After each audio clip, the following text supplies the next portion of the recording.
All right, let's get into some transfer news and notes. And the first one is Christian Pulisic, who obviously made his move to AC Milan official. He played in a 7-0 friendly win over a team in Serie D, and he had 2 assists in that game. Stefano Pioli, the manager, was very impressed with his performance, talked about his versatility, that he could play multiple positions, and that he was very good in 1v1 situations. The next game for AC Milan is actually in the States. It's at the Rose Bowl. It's sold out. It's Milan versus Real Madrid. So I'm very curious to see how he plays, how long he plays, how he performs, all that good stuff in between. But it seems like it's been a pretty bright start for Pulisic at AC Milan. And also I'm hearing that they've sold a ton of jerseys since his arrival as well, with them primarily coming from the U.S. So a lot of Chelsea fans changing their allegiances to AC Milan. We're taking a look now, if you're watching, where he started. He started out on the left wing in that game against Lumazane. That's what I'm going to go with from Serie D. Yeah. I'm not surprised that he started off so well, but I think what's really exciting, Heath, is that we all know, and I'm sure he knew and could feel this too, that he needed a fresh start. He's getting it, and it feels like he's responding in a positive way. Yeah, absolutely. Obviously, playing against a Serie D team doesn't necessarily mean anything. We're winning the World Cup, Heath. Yeah. But I will be at that game at the Rose Bowl, so hopefully I get a chance to see him play and show up. And because of this time of the year, I'm hoping that these players they're really starting to roll out like the strength lineups for long periods, so that you can see just what he's got with this fresh start. And obviously it's a sick jersey, so I'm assuming a lot of people are buying it, and now with the chance to put a Pulisic on it as opposed to, say, a Loftus Cheek, unless you are like a fan of him as a player, it's a cool one for the U.S. landscape. So hopefully he balls out. I don't want to just see him just get his chance and do well. Like, I want to see him become what I think was the star that we thought, right? Of like putting up double digit in both categories, goals and assists this year. I'd be so stoked for him. Yeah, same. I think health is the biggest thing. The longer he can stay healthy, the more of an impact he's going to have. And same with Gio Reyna, who we talked about earlier. Now, speaking about Americans playing for Italian clubs and coming over to the States, let's talk about Weston McKennie. He is going to join Juventus's U.S. Summer Tour, which is probably good for marketing purposes, but obviously a big opportunity for him to maybe reestablish himself in Maxi Allegri's team. Now, Juventus's new sporting director, Cristiano Giuntoli, he shot down suggestions that McKennie was ever out of Allegri's plan, saying McKennie out of the project. That's never been said. Maybe not publicly, big guy, but obviously they loaned him out to Leeds, so there was some talk at some point of letting him go. Weston McKennie coming to the States, having a chance to win back his starting role, regular role, his trust of Maxi Allegri. How are you feeling about this, Heath? Yeah. By the way, I got distracted because they just said Kylian Mbappe is not traveling on their preseason tour with PSG. So interesting to see where he goes. LA Galaxy, maybe? I don't know. We'll see, Jimmy. What breaking news? Yeah. No. But I got distracted by that. But Weston McKennie's one where I actually think he's a good 2 years in a club kind of guy, because I think he's best when he's uncomfortable.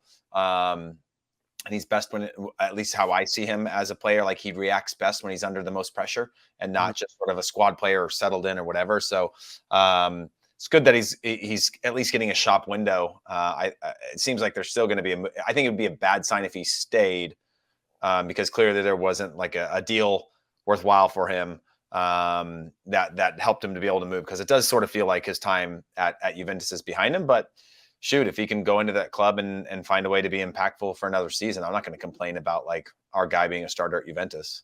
Yeah, I'm curious. The career arc for Weston McKennie in particular is going to be fascinating to see. And then same with Sergiño Dest, who I don't have any new news on, but I just wanted to throw him out there because there's clearly talent there. And I think people can see it. They're playing at big clubs. But whether they can turn that into consistent minutes of being a player that the club can count on is something entirely different. All right, let's now throw it over to Folarin Balogun, who is getting a lot of interest. I think we were all a little bit surprised that he was included in the tour for Arsenal to the U.S., but maybe for marketing purposes, now that he's a newly minted. Well, they're not going to not take him on tour, right? If he's not going out on loan and they're trying to sell him, it's a great place for them. Like, they're not going to just leave him back. You got to keep that value rolling. True.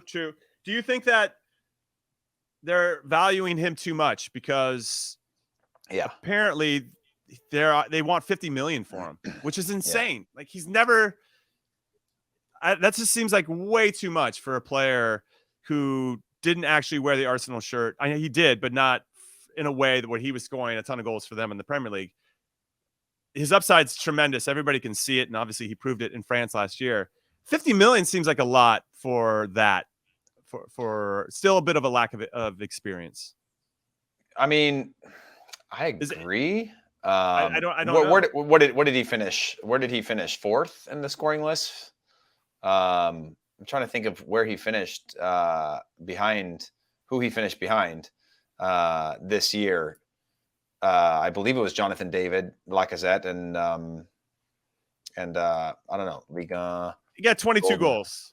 So I believe that he's top 3, or at least he's definitely top 5. But we also have to take into consideration the team he was playing on. It's not a team that was going to be giving him the same type of service that a Lacazette or Jonathan David was getting. You know, they've created far less opportunities, and they had that nice little run, I think, post World Cup.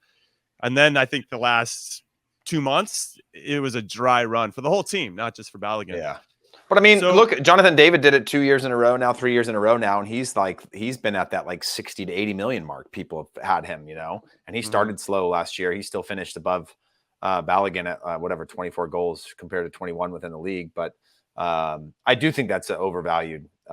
They obviously think that's what the market is demanding. But as Steve Cherundolo said to me the other day, you're only worth what somebody's willing to pay for you. That's true. That's very, very true. We didn't say those words. That's real estate. But like, you know, your house is only worth what somebody's willing to pay for it. But for him, yeah.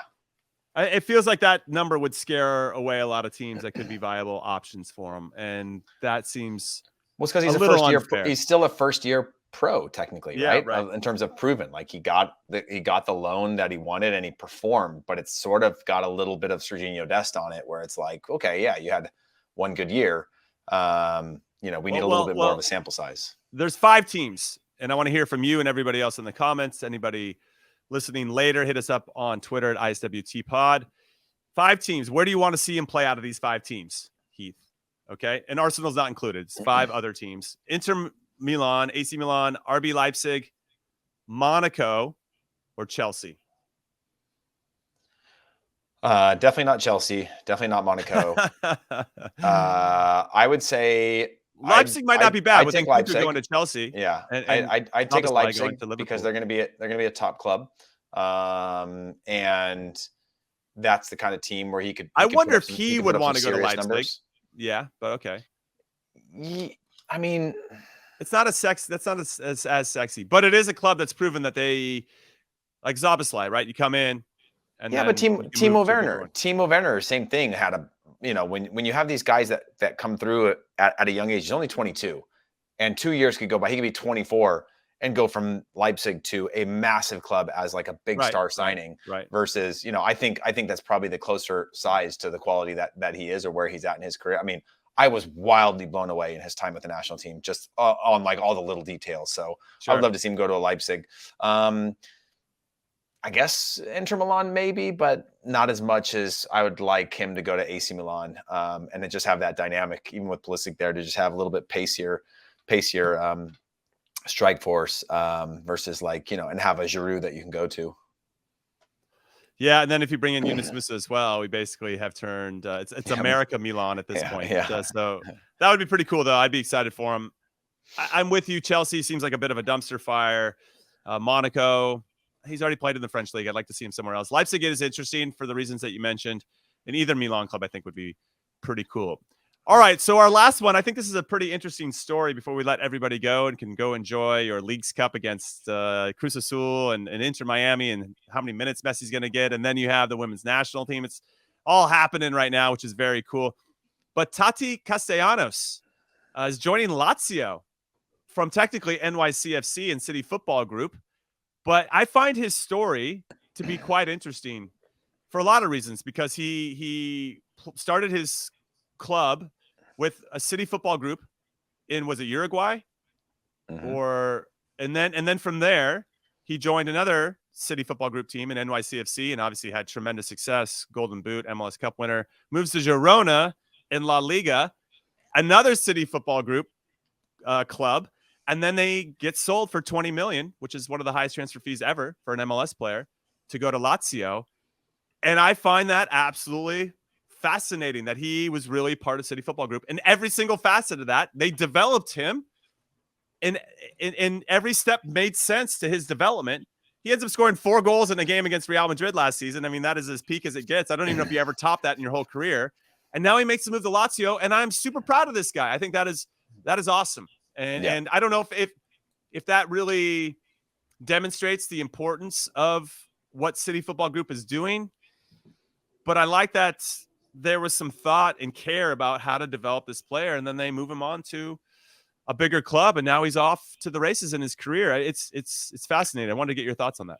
Well, I do think that's an example of somebody who's worked through the system until they sort of peaked and where they could work him within the system and then capitalized on that, right? I think that's the perfect example of how it should work. Whereas more often than not, we see like sign-in loans outside of the system that he kind of came through it all the way through to the point where, you know, he wasn't going to go to a city, but now you could actually capitalize on that. And he graduates out of your system, and you've been able to have a lot of control over his career through that entire period. So I think that's a cool story, you know, of all the evil that exists within the game. That's at least one that was uniquely, you know, leveraged CFG to sort of benefit all the way through and then graduate out of it in a really unique way. So, you know, yeah, I'm curious to see how he performs as well. I think he's a hell of a player, to be honest, and I think he's going to surprise some people that might be unaware of what he's capable of. So good luck to Tati Castellanos, and we'll see how he performs with Lazio.